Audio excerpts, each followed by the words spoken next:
നമസ്കാരം. ആയിഷ പൂറ്റിയാണ്. വിസ്മയം 1 എന്ന വമ്പൻ തലക്കെട്ടിൽ മാധ്യമങ്ങൾ UDFന് അനുകൂലമായ തദ്ദേശ തെരഞ്ഞെടുപ്പിന് ശേഷമുള്ള ആദ്യത്തെ അനുകൂല ചലനമായി രേഖപ്പെടുത്തിയ മാറ്റത്തിൻ്റെ ഒരു പ്രാതിനിധ്യമാണ് ആയിഷ പൂറ്റി. LDFൽ CPMൻ്റെ 3 തവണ കൊട്ടാരക്കരയിൽ നിന്ന് നിയമസഭയിൽ ബാലകൃഷ്ണപിള്ളയെ തോൽപ്പിച്ച് മുതൽ തുടങ്ങിയ തേരോട്ടത്തിൻ്റെ 3 ടേം കഴിഞ്ഞ തവണ അവർക്ക് സീറ്റ് നൽകിയിരുന്നില്ല. 2 ടേം നിബന്ധനയുടെ അടിസ്ഥാനത്തിൽ പിന്നീട് അവർ CPMമായി ആകുന്നു. അവരിപ്പോൾ UDFലേക്ക് കോൺഗ്രസിലേക്ക് പോയിരിക്കുകയാണ്. കൊട്ടാരക്കരയിൽ UDFന് കോൺഗ്രസിന് ഒരു സ്ഥാനാർത്ഥിയില്ലാതെ ഉഴലുന്ന ഘട്ടത്തിൽ ഒരു ഗംഭീര സ്ഥാനാർത്ഥിയെ കിട്ടിയിരിക്കുന്നു എന്നുള്ള യാഥാർത്ഥ്യമുണ്ട്. മാധ്യമങ്ങളിൽ വിസ്മയം 1 എന്ന് തലക്കെട്ട് നൽകി ആഘോഷിച്ച ഈ മാറ്റത്തിൻ്റെ കഥ നിങ്ങളുടെ മുമ്പിലുണ്ടാവും.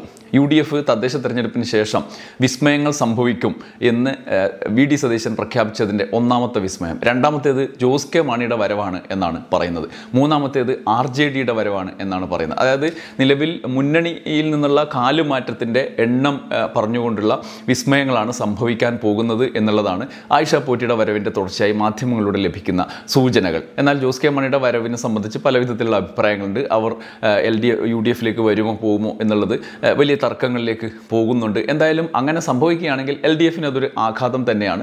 UDFനെ സംബന്ധിച്ച് കിട്ടുന്നതെന്തും ലോട്ടറിയാണ് എന്നുള്ള യാഥാർത്ഥ്യമുണ്ട്. യഥാർത്ഥത്തിൽ നമ്മൾ ഇപ്പോൾ നിൽക്കുന്നത് തദ്ദേശ തെരഞ്ഞെടുപ്പിന് ശേഷം UDFൻ്റെ അല്ലെങ്കിൽ കോൺഗ്രസിൻ്റെ വിസ്മയങ്ങളായ മുന്നേറ്റങ്ങളുടെ ഭാഗമായി അടയാളപ്പെടുത്തുന്ന ഈ 2-3 സംഭവങ്ങളാണ്. അപ്പോൾ ഇതാണോ വിസ്മയം എന്നുള്ള ഒരു പരിശോധനയുടെ ആകുലത നമ്മുടെ ഉള്ളിലുണ്ടാവും. ഇതൊക്കെ തന്നെയാണോ UDF പറയുന്ന വിസ്മയം എന്നുള്ളത്? തദ്ദേശ തെരഞ്ഞെടുപ്പിന് ശേഷം UDF അതുവരെ ഉണ്ടായിരുന്ന മേൽക്കൈ തുടർച്ചയായി നിലനിർത്താൻ പറ്റാത്ത സാഹചര്യമുണ്ടോ? LDF സമ്പൂർണ്ണമായി പ്രതിരോധത്തിലേക്ക് പോയ സാഹചര്യത്തിൽ നിന്ന് മുന്നോട്ട് വന്നോ? BJP ചിത്രത്തിലേ ഇല്ലാത്ത സാഹചര്യം ഉണ്ടായോ?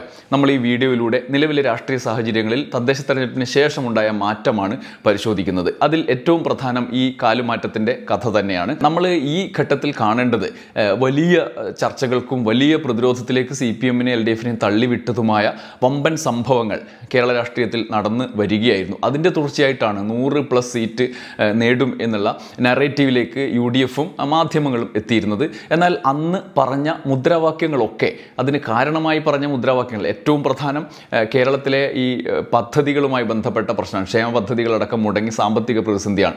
പിന്നീട് കടന്നു വന്നത് വൈകാരിക വോട്ടിനെ സ്വാധീനിക്കും വിധത്തിൽ പിന്നീട് കടന്നു വന്നത് 2ാമത്തെ പ്രശ്നം ശബരിമലയിലെ സ്വർണ്ണക്കൊള്ളയാണ്. അതും കഴിഞ്ഞ് മുസ്ലിം ന്യൂനപക്ഷങ്ങളുടെ സമീപനമാണ്. ഇതിലെല്ലാം ആ നിലപാട് തന്നെ അല്ലെങ്കിൽ ആ രാഷ്ട്രീയ തരംഗം തന്നെ നിലനിൽക്കുന്നില്ലേ എന്ന് സംശയിക്കുന്ന ചില സാഹചര്യങ്ങളുണ്ട്. അതിലേക്കാണ് നമ്മൾ അടുത്തതായി പോകുന്നത്. LDF കണ്ണും പൂട്ടി പ്രതിരോധത്തിലേക്ക് പോകേണ്ട ഒരു സാഹചര്യമായിരുന്നു എന്നാണ് തദ്ദേശ തെരഞ്ഞെടുപ്പ് കാലത്തെ റിസൾട്ടും അതിൻ്റെ തുടർച്ചയായിട്ടുള്ള ചർച്ചകളും നമ്മുടെ മുന്നിലേക്ക് വരുന്നത്. പക്ഷേ തദ്ദേശ തെരഞ്ഞെടുപ്പിന് ശേഷമുണ്ടായ സംഭവവികാസങ്ങളുടെ തുടർച്ചയായി ഉയർത്തെഴുന്നേൽക്കുന്ന ലക്ഷണമാണ് LDF കാണിക്കുന്നത് എന്നുള്ളത് ഈ സംഭവങ്ങളുടെ പരിശോധനയിൽ നിന്ന് നമുക്ക് മനസ്സിലാകും.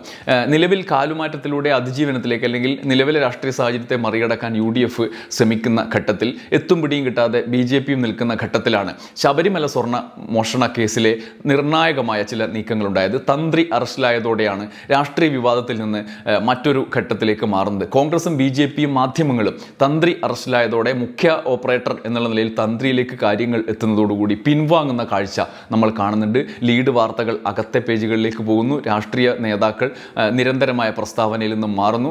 തന്ത്രി അറസ്റ്റ് ചെയ്തത് ശബരിമല സ്ത്രീ പ്രവേശന കാലത്ത് ഇതിന് സമാനമായ വൈകാരിക വിഷയമാക്കാമെന്ന പ്രതീക്ഷ ആദ്യഘട്ടത്തിൽ പ്രതിപക്ഷത്തിനുണ്ടായിരുന്നു. അതിൻ്റെ ഭാഗമായി തന്ത്രിയെ അല്ല മന്ത്രിയെയാണ് പിടിക്കേണ്ടതെന്നുള്ള ക്യാമ്പയിനും അവർ ആരംഭിച്ചു. പക്ഷേ കോൺഗ്രസിന് തുടക്കത്തിൽ തന്നെ കാര്യം മനസ്സിലായി. കൂടുതൽ വിവരങ്ങൾ പുറത്തു വരികയും അയ്യപ്പൻ്റെ സ്വർണം മോഷ്ടിച്ചവരെ പൂട്ടാൻ തന്ത്രിയെ വരെ പിടിക്കാൻ തയ്യാറാണ് എന്ന തോന്നൽ പിണറായി സർക്കാരിന് അനുകൂലമായ രാഷ്ട്രീയ മുദ്രാവാക്യമാകുമെന്ന് തിരിച്ചറിയുകയും ചെയ്തതോടുകൂടി കോൺഗ്രസ് മെല്ലെ പിന്മാറി. എന്നാൽ BJP പ്രധാന നേതാക്കൾ സംയുക്തമായി വാർത്താ സമ്മേളനം തന്നെ വിളിച്ച് തന്ത്രിക്കെതിരായ നീക്കത്തെ പ്രതിരോധിക്കാൻ ഇറങ്ങി. തന്ത്രിയുടെ വീട് സന്ദർശിക്കുന്നു, തന്ത്രിയുടെ അറസ്റ്റിനെ വൈകാരികമാക്കുന്നു, ഹിന്ദുക്കളുടെ വൈകാരിക വിഷയമാണ് എന്ന നറേറ്റീവിലേക്ക് എത്തിക്കാൻ ശ്രമിക്കുന്നു. എന്നാൽ ഡോക്ടർ KS രാധാകൃഷ്ണനെ പോലുള്ള ചില നേതാക്കളും RSS നേതൃത്വവും തന്ത്രി ചെയ്ത തന്ത്രം എന്താണ് എന്ന് തിരിച്ചറിഞ്ഞുകൊണ്ട് ഇക്കാര്യത്തിൽ പോലീസ് നീക്കത്തിൽ സംശയം ഉന്നയിക്കാൻ തയ്യാറായില്ല. മാത്രമല്ല തന്ത്രിയെ പിടിക്കണമെങ്കിൽ അതും ചെയ്യണം. അയ്യപ്പൻ്റെ സ്വർണം കട്ടവർ ആരായാലും അവരെ പിടിക്കാൻ അങ്ങേയറ്റം പോകണം. അതാണ് പോലീസ് ചെയ്തത് എന്ന നിലപാടിലേക്ക് എത്തുകയും ചെയ്തു. അതോടെ BJPയുടെ ദീപം തെളിച്ചുള്ള പ്രതിഷേധ സമരം വെള്ളത്തിലായി. വാർത്താ പ്രാധാന്യം പ്രതീക്ഷിച്ച് നടത്തിയ പ്രതിഷേധ സമരം ഒതുങ്ങിപ്പോയി.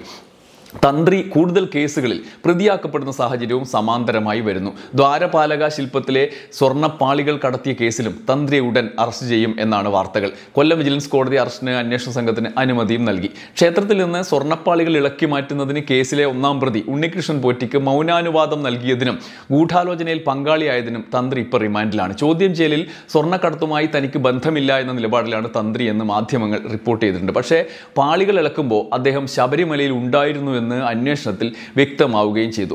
ഇതോടെ ശബരിമല പ്രശ്നത്തിൽ പടുകുഴിയിലേക്ക് പതിച്ചിരുന്ന സർക്കാരും ഇടതുപക്ഷവും ഉയർത്തെണീറ്റു. തന്ത്രിയുടെ അറസ്റ്റും തുടർ നടപടികളും സർക്കാരിൻ്റെയും പോലീസിൻ്റെയും മേൽ പ്രതീക്ഷ വർദ്ധിപ്പിച്ചു. കോടതിയും അനുകൂലമായ നിലപാട് സ്വീകരിക്കുന്നു. പത്മകുമാറും വാസുവും അടക്കമുള്ള CPM നേതാക്കൾ മുതൽ തന്ത്രി വരെ പിടിക്കപ്പെടുന്നു. അതിൽ രാഷ്ട്രീയമോ വിഭാഗീയമോ ആയ ഒരു ഭേദവുമില്ല എന്ന് പ്രഖ്യാപിക്കപ്പെടുന്ന സാഹചര്യം. ഹൈക്കോടതി മേൽനോട്ടത്തിലാണെങ്കിലും കേരള പോലീസ് നടത്തുന്ന അന്വേഷണത്തിന് രാഷ്ട്രീയ ആരോപണങ്ങളെ ഇല്ലാതെ മുന്നോട്ട് പോകാൻ കഴിയുന്നു. കോടതിയുടെ ഭാഗത്തു നിന്ന് പൂർണ്ണ വിശ്വാസം ആർജിക്കാൻ കഴിയുന്നു. ഇതും വലിയ ആശ്വാസമായി. അങ്ങനെ ശബരിമല വിഷയത്തിൽ പ്രതിരോധത്തിലായിരുന്ന CPM ആക്രമണാത്മകമായ നിലയിലേക്ക് പ്രതിപക്ഷത്തിൻ്റെ ഈ നിലപാട്, ഇതുവരെയുള്ള നിലപാടുകൾക്ക് മുകളിൽ ഉയർത്തെഴുന്നേറ്റ് സ്ഥാനം പിടിക്കാനും തിരിച്ചടിക്കാനുമുള്ള സാഹചര്യത്തിലേക്ക് എത്തി എന്നുള്ളത് ഒരു യാഥാർത്ഥ്യമാണ്. അവരുടെ നേതാക്കൾ തന്നെ അകത്ത് കിടക്കുന്നുണ്ടെങ്കിലും തന്ത്രിയെ കൂടി അറസ്റ്റ് ചെയ്തതോടുകൂടി രാഷ്ട്രീയത്തിനപ്പുറത്ത് ഇതിൽ സർക്കാരിന് ആത്മവിശ്വാസവും ആത്മാർത്ഥതയും ഉണ്ട് എന്നുള്ള നിലപാടിലേക്ക് എത്തുകയും അത് ജനങ്ങളെ ഒരു പരിധിവരെ ബോധ്യപ്പെടുത്താൻ കഴിയുകയും ചെയ്തു. ഇതാണ് ഏറ്റവും പ്രധാനപ്പെട്ട തെരഞ്ഞെടുപ്പിന് ശേഷമുള്ള മാറ്റം. രണ്ടാമത്തേത് രാഹുൽ മാങ്കൂട്ടത്തിൻ്റെ അറസ്റ്റുമായി ബന്ധപ്പെട്ടാണ്. രാഹുലിനെതിരെ 2 പരാതികൾ ഗൗരവമുള്ളവ വന്നപ്പോൾ നിയമപരമായി തന്നെ രാഹുലിന് രക്ഷപ്പെടാനുള്ള അവസരങ്ങൾ ഉണ്ടായിരുന്നു. അത് പരാതിക്കാരെ വിഷമത്തിലാക്കുന്നതുമായിരുന്നു. തദ്ദേശ തെരഞ്ഞെടുപ്പിന് മുമ്പ് വരെ അക്കാര്യത്തിൽ സർക്കാർ രാഷ്ട്രീയ ചർച്ചയൊക്കെ നടത്തിയെങ്കിലും തെരഞ്ഞെടുപ്പിലുണ്ടായ രാഷ്ട്രീയ സാഹചര്യം തിരിച്ചായിരുന്നു. എന്നാൽ അന്ന് രാഹുലിന് രക്ഷപ്പെടാനുള്ള പഴുതുകൾ ഉണ്ടാക്കി എന്നുള്ള ആക്ഷേപവും ഒരു ഭാഗത്തുണ്ടായിരുന്നു. എന്നാൽ മൂന്നാം പരാതിയിൽ പോലീസ് സ്വീകരിച്ച നടപടി പ്രശംസനീയമായി. SIT പീഡകനെ പൂട്ടണം എന്ന ഒരൊറ്റ ലക്ഷ്യത്തിൽ ജാഗ്രതയോടെ പ്രവർത്തിച്ചു. കോൺഗ്രസ് നേതൃത്വം രാഹുലിനെ തള്ളിപ്പറയുമ്പോഴും രാജി ആവശ്യപ്പെടുന്നില്ല എന്ന രാഷ്ട്രീയ വസ്തുതയും ചർച്ച ചെയ്യപ്പെടുകയാണ്. രാഹുലിന് രാജി ആവശ്യപ്പെടാത്തത് എന്തുകൊണ്ട് എന്ന ചോദ്യം കോൺഗ്രസിനെ പ്രതിക്കൂട്ടിലാക്കി നിർത്തുകയാണ്. ഇനി നിയമസഭയിൽ അയോഗ്യത ആവശ്യം വരുമ്പോൾ മറ്റു പല കാരണങ്ങളും പറഞ്ഞ് അതിനെ പ്രതിരോധിക്കാനാണ് അണിയറയിൽ നീക്കം നടത്തുന്നത്. VD സതീശൻ തന്നെ ഇക്കാര്യത്തിൽ ഒരു നിലപാട് പറഞ്ഞിട്ടുമുണ്ട്. എന്നാൽ രാജി ആവശ്യപ്പെടണം എന്ന നിലപാടുള്ള നേതാക്കൾ സമ്മർദ്ദം ചെലുത്തുന്നുമുണ്ട്. പക്ഷേ നേതൃത്വം അത്തരം സമ്മർദ്ദങ്ങളിലേക്ക് പോയാൽ രാഹുൽ എന്തൊക്കെയാണ് വിളിച്ചു പറയുക എന്നും അത് പാർട്ടിയെ ആകെ ബാധിക്കുമെന്നും ചില നേതാക്കൾ കരുതുന്നു. അതുകൊണ്ട് രാഹുലിനെതിരെ കരുതലോടെ മാത്രമേ പ്രതികരണമുള്ളൂ. ഷാഫി പറമ്പിലൊക്കെ ഇത്രയധികം പ്രതിരോധത്തിലായിട്ടും രാഹുലിൻ്റെ ചെയ്തികളെ തള്ളിപ്പറയുന്നുമില്ല. നേതാക്കൾ രാഹുലിൻ്റെ ബ്ലാക്ക് മെയിലിങ്ങിനെ പേടിക്കുകയാണ് എന്ന CPM ആക്ഷേപത്തിന് മുന്നിൽ ഉത്തരമില്ലാത്തതും മാങ്കൂട്ടത്തിൽ വിഷയത്തിൽ കോൺഗ്രസ് പ്രതിരോധത്തിലായി എന്നതിൻ്റെ ഉദാഹരണമായി നിൽക്കുകയാണ്. തദ്ദേശ തെരഞ്ഞെടുപ്പിന് ശേഷം അതുവരെ ഉണ്ടായിരുന്ന പ്രതിരോധത്തിലേക്ക് പോയിരുന്ന CPMനെ സംബന്ധിച്ച് ഉയർത്തെഴുന്നേൽപ്പിനുള്ള 2 കാര്യം. മൂന്നാമത്തേത് ന്യൂനപക്ഷങ്ങളുമായി ബന്ധപ്പെട്ടാണ്. CPIM കേന്ദ്ര സർക്കാരിന് എതിരായി നിലപാടെടുക്കുന്നില്ല എന്ന ഒരു നറേറ്റീവ്, പ്രത്യേകിച്ചും വ്യാജ വാർത്തകളുടെ കൂടി ബലത്തിൽ ജമാഅത്തെ ഇസ്ലാമി മീഡിയ വണ്ണം നിരന്തരമായി ഉന്നയിച്ചുകൊണ്ടിരിക്കുകയും മുസ്ലിം സമൂഹത്തിനിടയിൽ CPM എന്നാൽ CPMലെ ഹിന്ദു പേരുള്ള നേതാക്കളെ സംഖ്യവൽക്കരിച്ചുകൊണ്ടുള്ള ഒരു ലേബൽ ഒട്ടിച്ചുകൊണ്ടുള്ള പ്രചരണത്തിന് നേതൃത്വം നൽകുകയും ചെയ്തു. ഒരു പരിധിവരെ അത് വിജയിക്കുകയും ചെയ്തു. എന്നാൽ നിർണായക സന്ദർഭങ്ങളിൽ സർക്കാരിൻ്റെയോ കേരളത്തിൻ്റെയോ ആവശ്യങ്ങളുടെ സാഹചര്യങ്ങളിൽ നിലപാട് സ്വീകരിക്കുമ്പോൾ അതിൽ BJPക്കെതിരായി കടുത്ത നിലപാട് സ്വീകരിക്കുന്ന തങ്ങളാണ് എന്ന നറേറ്റീവിനാണ് തെരഞ്ഞെടുപ്പിന് ശേഷം CPM വീണ്ടും പ്രത്യക്ഷത്തിൽ തന്നെ ശ്രമിക്കുന്നത്. ഏറ്റവും ഒടുവിൽ കേരളത്തിനെതിരായ സാമ്പത്തിക ഉപരോധ സാഹചര്യത്തെ മറികടക്കാൻ നേരത്തെയും ഡൽഹിയിൽ പോയി സമരം ചെയ്ത് നമ്മൾ കണ്ടതാണ്. മുഖ്യമന്ത്രിയുടെ നേതൃത്വത്തിൽ അന്ന് ആം ആദ്മി അടക്കമുള്ള പാർട്ടികൾ മുഖ്യമന്ത്രിമാരൊക്കെ അണിനിരുന്നത് നമ്മൾ കണ്ടതാണ്. അതിനുശേഷം കേന്ദ്ര സർക്കാരിനെതിരെ ഒരു വലിയ സമരത്തിന് സംസ്ഥാന മുഖ്യമന്ത്രിയുടെ നേതൃത്വത്തിൽ രംഗവേദിയായി തിരുവനന്തപുരം തന്നെ അത്തരത്തിലുള്ള സമരം നടത്തി എന്നുള്ളതും കേന്ദ്രത്തിനെതിരായ ഈ സമരം മറ്റൊരു ഘട്ടത്തിലേക്ക് കടക്കുന്നു എന്നും അവർ പ്രഖ്യാപിക്കുകയാണ്. തെരഞ്ഞെടുപ്പ് അടുക്കുന്നതിന് മുമ്പുള്ള സമരമാണ് എന്നുള്ള ആഖ്യാനം VD സതീശനടക്കമുള്ള പ്രതിപക്ഷം നടത്തുന്നുണ്ട്. പക്ഷേ സംസ്ഥാനത്തിൻ്റെ പ്രത്യേകിച്ചും മുഖ്യമന്ത്രി അടക്കമുള്ളവർ നടത്തിയ സമരത്തിൻ്റെ റിസൾട്ട് എന്ന് പറയുന്നത് കേന്ദ്രത്തിൻ്റെ ഈ ഉപരോധ നീക്കങ്ങൾ ജനങ്ങളെ ബോധ്യപ്പെടുത്തുക എന്നുള്ളത് തന്നെയാണെന്നുള്ളത് വസ്തുതയാണ്. ജനങ്ങളോട് ഇത് പറയുക എന്നുള്ളത് നിരന്തരമായി അവർ ഈ കാര്യം ഉന്നയിച്ചു കൊണ്ടുവന്നിരുന്നതുമാണ്. ആ ഘട്ടത്തിലാണ് കേന്ദ്ര സർക്കാരുമായി അല്ലെങ്കിൽ BJPയുമായി സമവായത്തിലേക്ക് പോകുന്നു PM ശ്രീയൊക്കെ ഉന്നയിച്ചുകൊണ്ട് മുന്നോട്ട് വന്നത്. കോൺഗ്രസ് അടക്കമുള്ള സർക്കാരുകൾ പ്രത്യേകിച്ചും KC വേണുഗോപാൽ കേരളത്തിൽ ക്യാമ്പയിൻ തന്നെ ഏറ്റെടുത്തിട്ടുണ്ട് തെരഞ്ഞെടുപ്പിന് മുന്നോടിയായിട്ട്. കോൺഗ്രസ് അടക്കമുള്ള അദ്ദേഹത്തിൻ്റെ കീഴിലുള്ള സർക്കാരുകളടക്കം PM ശ്രീ നേരത്തെ നേരത്തെ നടപ്പാക്കിയതുമാണ് എന്നുള്ള വ്യാഖ്യാനം നടത്തിയെങ്കിലും CPM പലപ്പോഴും അതിൽ പ്രതിരോധത്തിലേക്ക് പോകുന്ന തരത്തിലുള്ള അറ്റാക്കാണ് അപ്പുറത്തുനിന്ന് വന്നത്, പ്രത്യേകിച്ച് മുസ്ലിം ന്യൂനപക്ഷങ്ങളെ മുൻനിർത്തിക്കൊണ്ട്. കേരളത്തിലെ രാഷ്ട്രീയ സാഹചര്യത്തിൽ അത് പ്രധാനമായിരുന്നു. അതിനെ മറികടക്കുക എന്നുള്ള മൂന്നാമത്തെ ഘട്ടത്തിലേക്കും CPM കടന്നിരിക്കുന്നു. അതും ഈ ഉയർത്തെഴുന്നേൽപ്പിൻ്റെ തുടർച്ചയായിട്ടാണ്. ഏറ്റവും പ്രധാനം ഇനി വരാൻ പോകുന്ന ബഡ്ജറ്റാണ്. ഈ മാസം ഒടുവിൽ ആരംഭിക്കുന്ന കേരള നിയമസഭയുടെ ബഡ്ജറ്റ് സമ്മേളനം നമ്മുടെ മുമ്പിൽ നിൽക്കുകയാണ്. ബഡ്ജറ്റ് സമ്മേളനം ഉറ്റുനോക്കുന്നതിൽ ഏറ്റവും പ്രധാനപ്പെട്ട കാര്യം അതിലെ പ്രഖ്യാപനങ്ങളാണ്. സാധാരണ തെരഞ്ഞെടുപ്പിന് മുന്നോടിയായിട്ടുള്ള പ്രഖ്യാപനങ്ങളുടെ സ്വഭാവത്തിലുള്ളത് തന്നെയായിരിക്കും അണിയറയിൽ ഒരുങ്ങുന്ന ബഡ്ജറ്റിൽ ഇതുവരെ നടപ്പാകാത്ത പ്രധാനപ്പെട്ട 2 കാര്യങ്ങൾ പ്രഖ്യാപിക്കും എന്നാണ് സൂചനകൾ. അതിലൊന്ന് ക്ഷേമ പെൻഷനുകൾ 2500 ആക്കുക എന്നുള്ളതാണ്. അവരുടെ പ്രകടന പത്രികയിൽ തന്നെ ഉന്നയിച്ചിരുന്ന കാര്യമാണ്. കേന്ദ്രത്തിൻ്റെ സാമ്പത്തിക ഉപരോധങ്ങളുടെ തുടർച്ചയായിട്ട് അത് പ്രതിസന്ധിയിലായിരുന്നു. ഇനി 2500 അത് ഉയർത്തുക എന്നുള്ളത് അവരെ സംബന്ധിച്ച് വലിയ കാര്യമാണ്. നിലവിൽ 2000 ക്ഷേമ പെൻഷൻ വിതരണം ചെയ്യുക എന്നുള്ളത്. അത് 2500 ആക്കുന്നതോടുകൂടി പ്രകടന പത്രികയിൽ ഏറ്റവും പ്രധാനപ്പെട്ട മുദ്രാവാക്യം നടപ്പാവുകയാണ്. പിന്നെ സർക്കാർ ജീവനക്കാരുടെ കുടിശ്ശികയും അവർക്ക് നൽകേണ്ട DA അടക്കമുള്ള പ്രഖ്യാപനങ്ങളുമാണ്. അത്തരം കാര്യങ്ങളിലേക്കും സർക്കാർ കടക്കുകയാണ് എന്ന് വാർത്തകൾ വരുന്നുണ്ട്. ഇങ്ങനെ രാഷ്ട്രീയ ചർച്ച തങ്ങൾക്ക് അനുകൂലമാക്കാൻ അങ്ങേയറ്റത്തെ സാധ്യതകൾ തേടുന്ന സർക്കാർ, അപ്പുറത്ത് നിലവിൽ മേൽക്കൈ ഉണ്ടായിരുന്ന രാഷ്ട്രീയ ചർച്ചകളിൽ നിന്നും പ്രതിരോധത്തിലേക്ക് പോകുന്ന പ്രതിപക്ഷം എന്ന ഒരു സാഹചര്യം നിലവിലുണ്ട്. BJP ഒരു അർത്ഥത്തിൽ ചിത്രത്തിൽ തന്നെ ഇല്ലാത്ത സാഹചര്യം ഉണ്ട് എങ്കിലും അവരുടെ തെരഞ്ഞെടുപ്പ് പ്രവർത്തനം നമുക്കറിയാവുന്നതുപോലെ തന്നെ മറ്റ് പ്രമുഖ നേതാക്കളെയും RSSൻ്റെ സംഘടനാ സംവിധാനങ്ങളെയും മുന്നോട്ട് വെച്ചുകൊണ്ടായിരിക്കും. അതുകൊണ്ട് തന്നെ അതിൻ്റെ സാധ്യതകൾ അവർ ആരായുകയും അവർക്ക് മേൽക്കൈയുള്ള മണ്ഡലങ്ങളിൽ നീക്കം നടത്തുകയും ചെയ്യും.